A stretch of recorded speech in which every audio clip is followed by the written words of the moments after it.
Bueno, emakumeei esaten zaigu beti, esaten digute salaketa jarri behar dugula, eraso matxista bat jasaten badugu, eta kasu honetan ikusten duguna da Madrileko neska honek salaketa jarri duela, eta orain pairatzen ari dela sistemak berez barnean daukan matxismo hori. Bai sistemak eta bai gizarteak zalantzan jartzen du emakumearen testigantza, eta badirudi La Manada delako talde horren partaide diren gizonek orain biktimizatu egiten dituztela. Hasten zaigu emakume horrek jasandakoa eta emakume horrek izan duen modu baten esan da, izan duen ausardia bere kasua kontatzeko, bere kasua berriz ere bizitzeko eta bere kasua publikoa egiteko. Zentzu honetan asko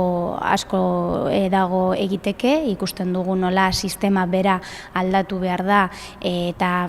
feminismoa instituzioetan eta bai sistema judizialean sartu behar da, eta zentzu honetan kasu honekin zoritxarrez ikusten duguna da nola legeak egin eta sartzen dituzten pertsonek matxismoa daukatela present, eta zentzu honetan